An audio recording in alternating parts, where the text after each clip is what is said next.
ಕೈಪಡಿಯಲ್ಲಿ ಸದ್ಯಕ್ಕೆ ಮಾರಿ ಕಣ್ಣು ಹೋರಿ ಮ್ಯಾಗೆ, ಶಾಸಕರ ಕಣ್ಣು ಸಚಿವ ಸ್ಥಾನದ ಮ್ಯಾಗೆ ಅನ್ನೋ ಪರಿಸ್ಥಿತಿ ಉದ್ಭವವಾಗಿದೆ.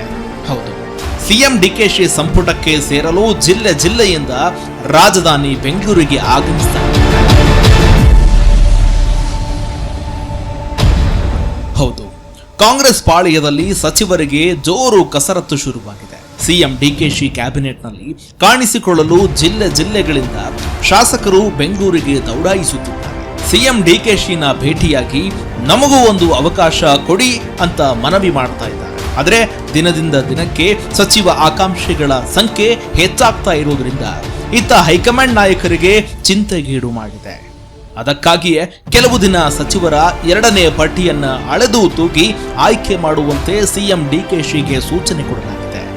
ಅದನ್ನ ಹೊರತುಪಡಿಸಿ ಶಾಸಕರಿಂದ ಪ್ರತಿದಿನ ಸಿಎಂ ಡಿಕೆಶಿ ಬಾಗಿಲು ತಟ್ಟುವ ಪ್ರಯತ್ನ ಮಾತ್ರ ಯಥಾವತ್ತಾಗಿ ಮುಂದುವರೆದು ಬರ್ತಾ ಇದೆ.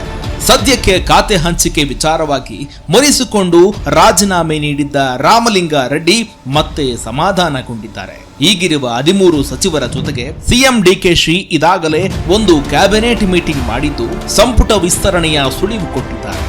ಸಚಿವ ಸ್ಥಾನ ಖಾಲಿ ಇರುವ ಹಿನ್ನೆಲೆಯಲ್ಲಿ ನಾವು ಕೂಡ ಒಂದು ಟವಲ್ ಹಾಕೋಣ ಅಂತ ಕೆಲ ಶಾಸಕರು, ಪರಿಷತ್ ಸದಸ್ಯರು ಸಿಎಂ ಡಿಕೆಶಿಯನ್ನ ಭೇಟಿಯಾಗಿ ಮನವಿ ಮಾಡ್ತಾ ಇದ್ದಾರೆ.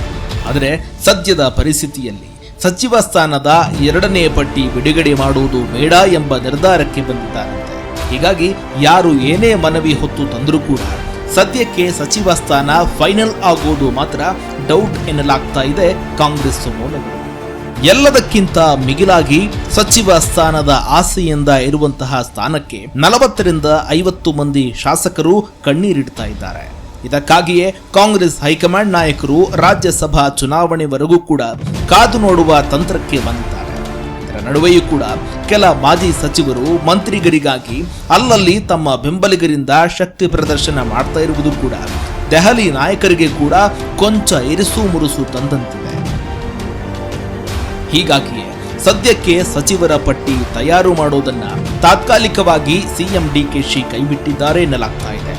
ಎಲ್ಲವೂ ಕೂಡ ಒಂದು ಕಡೆ ಆದರೆ ಮೊದಲ ಪಟ್ಟಿಯಲ್ಲಿ ಅವಕಾಶ ಸಿಗದ ಮಾಜಿ ಸಚಿವರಿಗೆ ಇದೀಗ ಟೆನ್ಷನ್ ಶುರುವಾಗಿದೆ.